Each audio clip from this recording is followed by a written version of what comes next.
அஸ்ஸலாமு அலைக்கும் வரஹ்மத்துல்லாஹி வபரகாத்துஹு. அஊது பில்லாஹி மினஷ் ஷைத்தானிர் ரஜீம். பிஸ்மில்லாஹிர் ரஹ்மானிர் ரஹீம். அல்ஹம்துலில்லாஹி ரப்பில் ஆலமீன். வஸ்ஸலாத்து வஸ்ஸலாமு அலா அஷ்ரஃபில் முர்சலீன் சையதுனா முஹம்மத் வ அலா ஆலிஹி வ ஸஹ்பிஹி அஜ்மஈன். அம்மா பஅத்.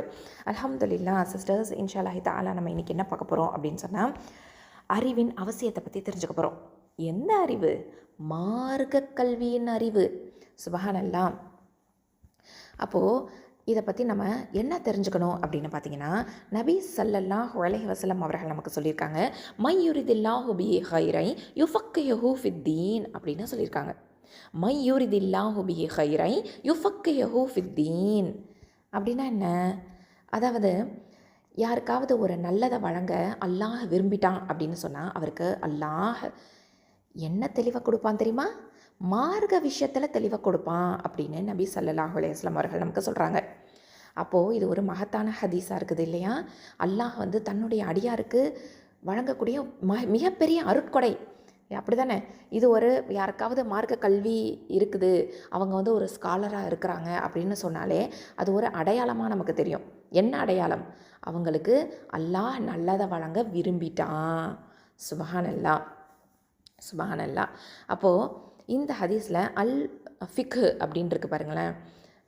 அதாவது யுஃபக்கிஹு அப்படிங்கிற வார்த்தை, அல் ஃபிக்ஹ் அப்படிங்கிற அந்த சொல், இது அதாவது மார்க்கத்தை பற்றிய ஒரு தெளிவு நமக்கு இருக்கணும் அப்படிங்கிறது தான் இது மையமாக நமக்கு இதை சொல்லுது இல்லையா? மார்க்கத்துடைய தெளிவு கிடைக்கப்பெற்ற ஒரு மனிதன் எப்படி இருப்பான் அப்படின்னு பார்த்திங்கன்னா, அல்லாஹுடைய மார்க்கத்தை சரியாக விளங்கிக்குவான். எதை கட்டாயமாக செய்யணும், எதை கட்டாயமாக தவிர்த்திருக்கணும் அப்படிங்கிறது அந்த மனிதனுக்கு தெரியும். அல்லாஹ் விதியாக்கி இருக்கிறது எல்லாத்தையுமே தெரிஞ்சுக்குவான். அது மட்டும் இல்லை, அதில் ரொம்ப தெளிவாக புரிஞ்சுக்கிட்டு இருந்துக்குவான். அதில் சந்தேகம் அப்படிங்கிறது எதுவுமே இருக்காது. ரொம்ப கிளியராக கிளாரிட்டியோட ரொம்ப அண்டர்ஸ்டாண்ட் பண்ணி தெளிவாக இருப்பாங்க இல்லையா? அல்லாஹுக்காகவே அந்த உல தூய்மையோட இஹ்லாஸோட அவனுடைய செயல்கள் எல்லாமே செய்வாங்க. அதாவது மார்க்கத்துடைய அறிவு அப்படின்றது நமக்கு இருந்தால் தான் நம்மளுடைய செயல்பாடுகளும் எப்படி இருக்கும்னா, குரான் ஹதீஸில் என்ன சொல்லப்பட்டிருக்கோ அதன்படி நம்மளுடைய செயல்பாடுகள் இருக்கும் இல்லையா? அதனால் இந்த அல் ஃபிக்ஹ் அப்படிங்கிறது, அதாவது மார்க்க விஷயத்தில் தெளிவு அப்படிங்கிறது ஒரு வரப்பிரசாதம் அப்படின்னு சொல்லலாம். ஒரு மிகப்பெரிய அருட்கொடை அப்படின்னு சொல்லலாம். சுபஹானல்லாஹ். அல் ஃபிக்ஹ் அப்படிங்கிறது என்ன பொருள் அப்படின்னு பார்த்தீங்கன்னா, விளங்கி கொள்ளுதல், தெளிவு பெறுதல் அப்படின்னு தான் அர்த்தமே. ஆனால் ஷரியாவோட விஷயத்தில் என்ன பொருள் அப்படின்னு பார்த்தீங்கன்னா, ஷரியாவுடைய விரிவான ஆதாரங்களின் ஊடாக அதன் சட்டங்களை தெரிந்து கொள்ளுதல் அப்படிங்கிறது தான் இதனுடைய அர்த்தம். ஸோ அல் குர்ஆன்லேருந்தும் சுன்னாலேருந்தும் அல்லாஹ் நமக்கு தந்திருக்கக்கூடிய எல்லா விதமான சட்டங்களையும் இது உள்ளடக்கக்கூடியது தான் இந்த அல் ஃபிக்ஹ் அப்படிங்கிறது. சுப்ஹானல்லாஹ். ஸோ இதன் பிரகாரமே, குர்ஆன் சுன்னாவின் பிரகாரமே இஸ்லாமிய மார்க்கத்துடைய அடிப்படையான விஷயங்கள், அதாவது அல்லாஹ்வையும் அவனுடைய திருநாமங்களையும் பண்புகளையும் பற்றி நம்ம தெரிஞ்சுக்கிறது, அறிஞ்சுக்கிறது. அது மட்டும் இல்லாமல் இஸ்லாத்தினுடைய உப பிரிவுகளாக இருக்குது பார்த்திங்களா, அதனுடைய தொடர்புடைய விஷயங்கள், மனிதன் அல்லாஹுக்காக நிறைவேற்றக்கூடிய கடமைகள், அதாவது இஸ்லாத்தின் தூண்களாக இருக்கக்கூடிய நம்ம சொல்கிறோம் இல்லையா, ஷஹாதா, ஸலா, சௌம், ஜக்கா, ஹஜ் அப்படின்னு சொல்லிட்டு அதனுடைய அத்தனை மார்க்க விஷயங்கள், மார்க்க கட்டளைகள், அதில் சட்டத்திட்டங்கள், அதெல்லாத்தையும் நம்ம தெரிஞ்சுக்கணும். அது மட்டும் இல்லாமல் ஹலால், ஹராம், வாஜிபு, இந்த மாதிரியான விஷயங்களை பற்றி தெளிவாக நம்ம எந்த ஒரு சந்தேகமும் இல்லாமல் கிளியராக நம்ம தெரிஞ்சுக்கிறது. ஸோ இதெல்லாமே அல்லாஹ் சுப்ஹானஹு வ தஆலா ஒரு வாய்ப்பை வழங்குறான் இல்லையா? அல்லாஹ் வாய்ப்பை வழங்குறான். அது மட்டும் இல்லாமல் அவங்களுக்கு தான் மார்க்கத்துடைய தெளிவையும் கொடுப்பான். சுப்ஹானல்லாஹ். ஸோ இந்த மாதிரி இந்த ஃபிக்ஹ் கிடைக்கிறது அப்படிங்கிறது நமக்கு எப்படின்னா, இம்மை மறுமை பாக்கியம் கிடைச்சது அப்படிங்கிறதுக்குடைய அர்த்தம். சுப்ஹானல்லாஹ். அப்படி இம்மை மறுமை பாக்கியம், அதனுடைய தொடர்புடைய மார்க்கத்தின் அறிவையும் அதன் தெளிவையும் அல்லாஹ் சுப்ஹானஹு வ தஆலா வழங்குவான் அப்படிங்கிறத நம்ம தெரிஞ்சுக்கணும். ஸோ இதுக்காக நம்ம அல்லாஹ் சுப்ஹானஹு வ தஆலா கிட்ட அதிகமாக பிரார்த்திக்கணும். இஸ்லாமிய மார்க்கத்தை பற்றி ஒரு தெளிவான அறிவை அடைஞ்சுக்கிறது அப்படிங்கிறது நோக்கங்கள்லையே, லட்சியங்கள்லையே மேலானதாகவும் மகத்தானதாகவும் இருக்குது. சுப்ஹானல்லாஹ். இஸ்லாமிய மார்க்கத்தை பற்றிய தெளிவான அறிவு அதை அடைஞ்சுக்கிறது அப்படிங்கிறது என்னது? இது நோக்கங்கள்லேயே லட்சியங்கள்லேயே மேலானதாக மகத்தானதாக இருக்குது. சுப்ஹானல்லாஹ். ஏன் அப்படின்னு சொன்னால், மார்க்க கல்வி மார்க்க அறிவு அப்படிங்கிறது தெரிஞ்சால் தானே நம்மளுடைய செயல்பாடுகளை சரியாக செய்ய முடியும் இல்லையா? அப்போ தான் ஒரு மனிதன் அறிஞனாக மாறுறான் இல்லையா? சாதாரண ஒரு மனிதன் அவனுடைய அறிவையும் செயலையும் அல்லாஹுக்கு அப்படின்னு சொல்லிட்டு தூய எண்ணத்தோட முன்னெடுத்து போவான். தக்குவாதாரியாக இருப்பான், ஒரு இமாமாக இருப்பான்.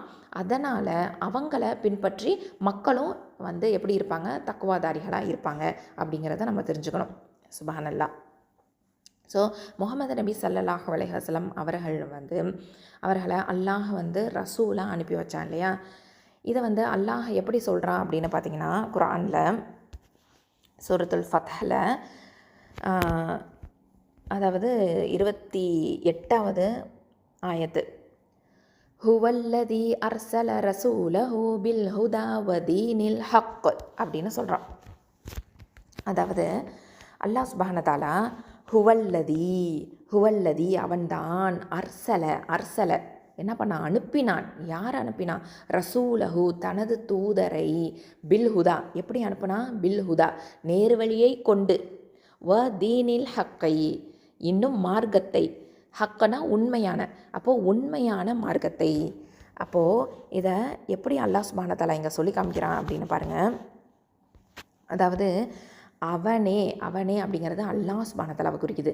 தன் தூதரை எப்படி அனுப்புனா? நேர்வழியுடனும் உண்மை மார்க்கத்துடனும் அனுப்பினான். எப்படி அனுப்புனா? அல் ஹுதா வ தீனில் ஹக்கு, அல் ஹுதாவோடையும் தீனில் ஹக்கோடையும். அல் ஹுதானா நேர்வழி, தீனில் ஹக்குனா உண்மையான மார்க்கம். அப்போது இந்த தீனில் ஹக்கு, அதாவது அல் ஹுதா தீனில் ஹக்கு அப்படின்னு சொல்கிறோம் இல்லையா? அல் ஹுதா நேர்வழி அப்படிங்கிறது என்ன அப்படின்னு பார்த்தீங்கன்னா, பயனுள்ள அறிவு அப்படின்னு அர்த்தம். பயனுள்ள கல்வி அறிவு அப்படின்னு அர்த்தம். தீனில் ஹக்குனா என்ன? உண்மையான மார்க்கம் அப்படின்னு சொன்னோம். இது நல்லறிவு அப்படிங்கிறத அர்த்தம். அப்போது அல் ஹுதா அப்படின்னா பயனுள்ள கல்வி அறிவு, தீனில் ஹக் அப்படிங்கிறது நல்லறிவு. ஸோ இதை தான் அல்லாஹ் சுப்ஹானஹு வ தஆலா இந்த இடத்துல நமக்கு சொல்லி காமிக்கிறான். அப்போது இங்கே அல்லாஹ் சுப்ஹானஹு வ தஆலா தூதரை அனுப்பியிருக்கிறான். எப்படி அனுப்பியிருக்கிறான்? அல் ஹுதாவோடையும் தீனில் ஹக்கோடையும் அனுப்பியிருக்கிறான். பயனுள்ள அறிவோடையும் நல்ல செயல்களுடனும் அனுப்பியிருக்கிறேன் அப்படின்னு சொல்கிறான்.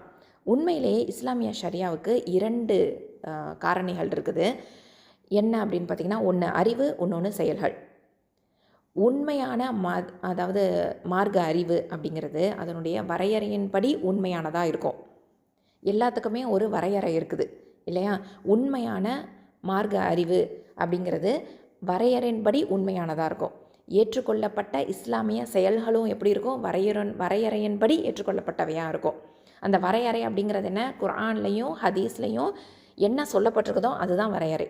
அதை மீறி தாண்டி நம்ம எதுவும் செஞ்சிடவும் கூடாது, அதை குறைச்சி அது நம்ம செஞ்சிடவும் கூடாது. ஸோ அதில் என்ன சொல்லப்பட்டிருக்கோ அதுதான் நம்மளுடைய வரையறை.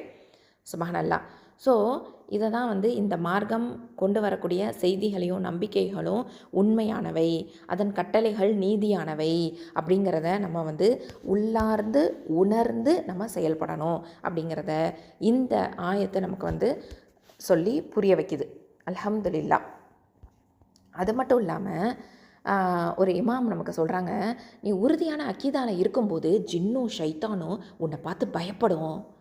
ஆனால் நீ உறுதியே இல்லாமல் உன்னுடைய அக்கீதாவில் சந்தேகம் இருந்துச்சுன்னு வச்சுக்கோங்களேன், உன் நிழலை கூட கண்டு நீ பயப்படலாம் அப்படின்னு சொல்கிறாங்க. சுப்ஹானல்லாஹ். அப்போது எந்த அளவுக்கு நம்ம அக்கீதாவில் உறுதியாக இருக்கணும் அப்படிங்கிறத நம்ம தெரிஞ்சுக்கிறோம்.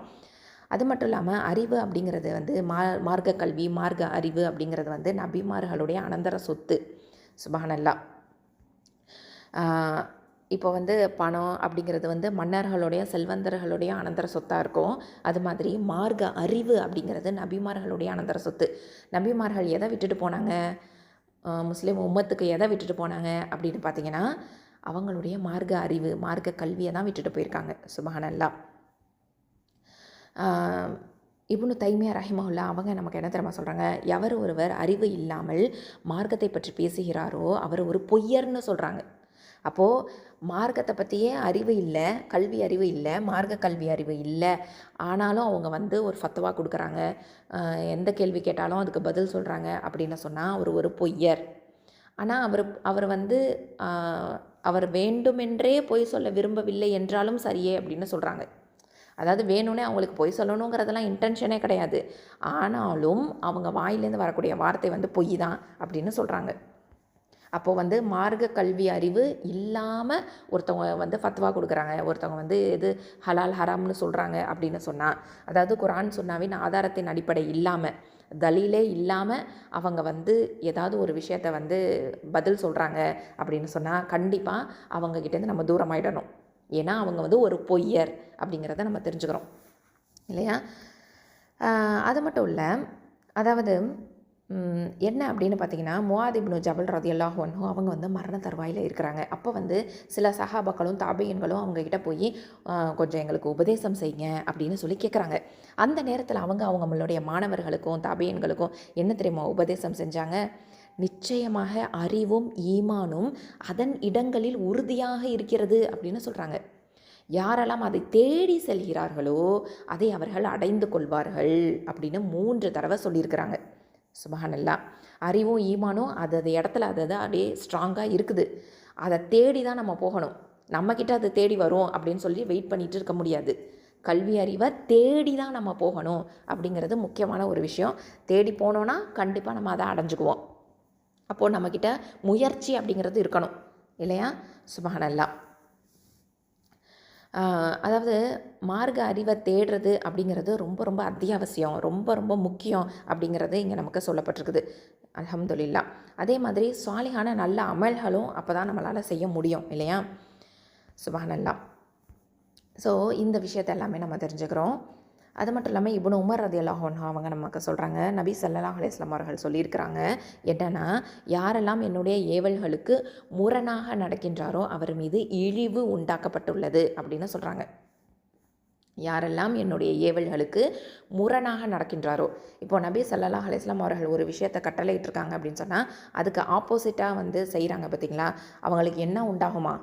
இழிவு உண்டாக்கப்படும். அதனால் பயன் தரக்கூடிய அறிவை வந்து தேடுறது அப்படிங்கிறதுல ரொம்ப ரொம்ப முக்கியமான ஒரு விஷயமா இருக்குது. அது அப்படி அந்த பயனுள்ள கல்வி அறிவை தேடணும் அப்படின்னு சொன்னால் தான் சாலிஹான அமலை நம்மளால் செய்ய முடியும். சாலிஹான அமலை செஞ்சால் தான் நமக்கு இம்மையிலையும் மறுமையிலையும் வெற்றி கிடைக்கும், உயர்வும் கிடைக்கும் அப்படிங்கிறத நம்ம புரிஞ்சுக்கணும் இல்லையா? சுப்ஹானல்லாஹ்.